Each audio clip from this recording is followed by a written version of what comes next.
उपमुख्यमंत्री अजितदादा पवार यांचं जे मीडियामध्ये स्टेटमेंट आलेलं आहे, महाराष्ट्र विधानसभेच्या निवडणूक लागण्यापूर्वीच कौटुंबिक अघोषित एक करार झाला होता, किंबहुना कर्जत जामखेडच्या संदर्भामध्ये माझ्याविरोधी एक कट रचला गेला होता, त्याचा मी बळी ठरलो, त्याचा आज प्रत्यय आलेला आहे। मला या गोष्टी ज्ञात होत्याच, परंतु विश्वास बसत नव्हता। परंतु दोन गोष्टी माझ्या निश्चितपणे लक्षात आल्या। वारंवार मी महायुतीचा धर्म पाळण्याच्या संदर्भामध्ये वरिष्ठाकडे, पक्षाकडे, अजितदादांकडे मागणी करत होतो, परंतु आज स्वतःच अजितदादांनी सांगितलं की मी सभेला आलो असतो तर तुझं काय झालं असतं। याचा अर्थ हा नियोजित कट होता, त्यात माझा बळी गेला। आणि दुसरं, जे आमदार रोहित पवार स्वतःला या राज्याचे भावी मंत्री, भावी मुख्यमंत्री समजतात, त्यांनी या विधानसभेच्या निवडणुकीमध्ये स्वतःचा आणि कुटुंबाचा मतदानाचा हक्क बजावला नाही, त्याचाही प्रत्यय आला। आणि एकूणच या सगळ्या राजकीय सारीपाटामध्ये झालं त्याचा मी बळी ठरलेलो आहे। परंतु या संपूर्ण प्रकारामध्ये केवळ हा जो मुद्दा दादांनी आज उपस्थित केला, याबद्दल आता तुम्ही वरिष्ठांकडे कुणाकडे तक्रार करणार आहात का?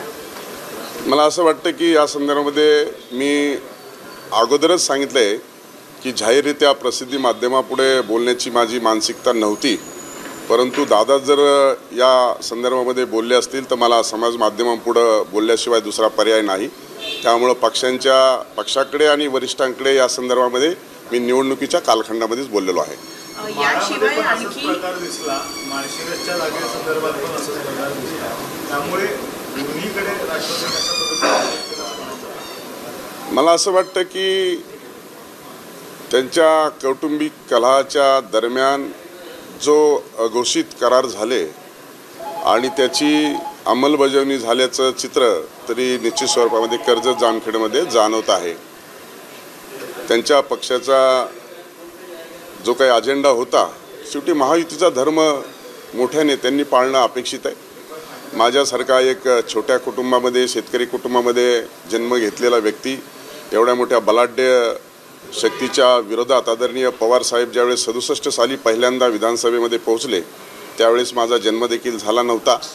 अशा परिस्थितीमध्ये मी लढा दिला, आमच्या कार्यकर्त्यांनी झुंज दिली, मोठा संघर्ष उभा केला आणि राज्यामध्ये चौथ्या क्रमांकाची पराजय झालेल्या उमेदवारांच्या यादीमध्ये माझं नाव 1,26,433 मतं पडली।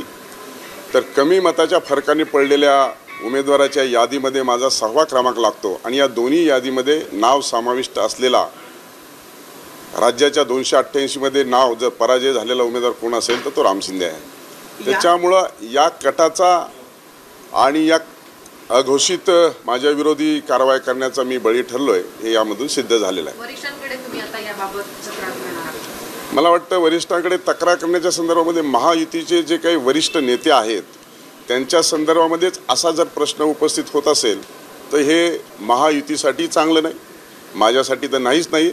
पण याच्यावर गांभीर्याने आमच्या वरिष्ठांनी दखल घेऊन याच्यावरती विचारविनिमय केला पाहिजे, ही माझी अपेक्षा आहे। एकूणच तुमचं कमी मतांनी पराभव दिसतोय, या संदर्भात तुम्ही निवडणूक आयोगाकडे पुन्हा एकदा तक्रार करणार आहात? काउंटिंग संदर्भात काही बोलणी, काही वरिष्ठांसोबत या संदर्भात? मी काउंटिंगच्या संदर्भामध्ये अर्ज दिला होता, पण रिटर्निंग ऑफिसरने तो अर्ज माझा फेटाळलेला आहे। आज पुन्हा एकदा जिल्हाधिकाऱ्याकडे मी जे काही माझ्या शंका आहेत, जिथं डाऊटफुल झालेली प्रक्रिया आहे, तिथं मी आज जिल्हाधिकाऱ्याकडे अर्ज सादर करण्याची माझी प्रक्रिया सुरू आहे।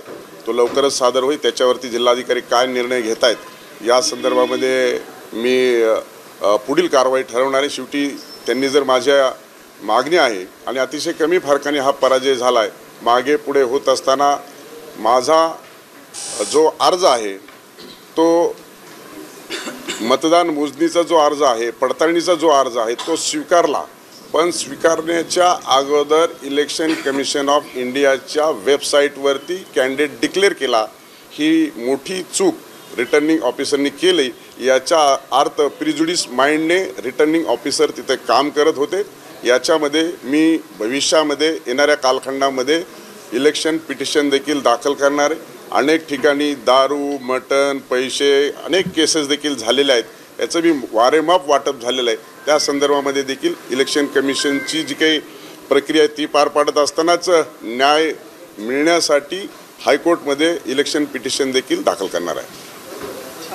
या व्यतिरिक्त तुमचा विषय जरी नसला तरी आता सरकार स्थापन करण्याच्या दृष्टीनं प्रयत्न सुरू झालेले आहे. शिवसेना असेल, राष्ट्रवादी असेल, यांचा गटनेता निवडला गेलेला आहे. भाजपचा अजून गटनेता का निवडला जात नाही? काही अडचण आहे का?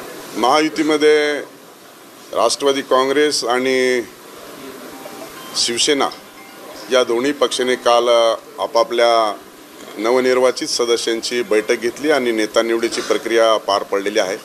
सर्वात मोठा पक्ष म्हणून भारतीय जनता पार्टी महाराष्ट्रामध्ये पुढे आलेला आहे.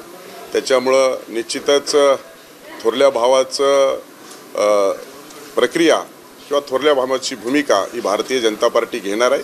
मला वाटतं आमच्या महायुतीतले घटक पक्षांनी, दोन्ही पक्षांनी आपला नेता निवडीची प्रक्रिया पूर्ण केली आहे.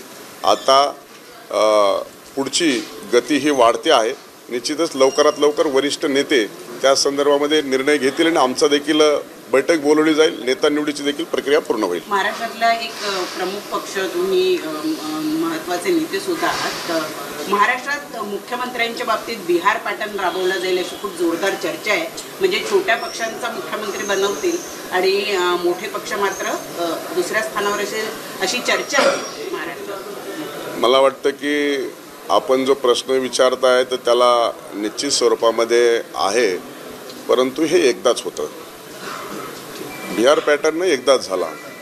बिहार पॅटर्न आता पुन्हा बिहार पॅटर्न जर झाला तर त्याच्या संदर्भामध्ये वरिष्ठ नेते विचार करतील. शेवटी 132-33 जागा आल्याच्या नंतर भारतीय जनता पार्टी आणि महायुतीच्या घटक पक्षातले वरिष्ठ नेते त्याच्यावरती चर्चा करतील.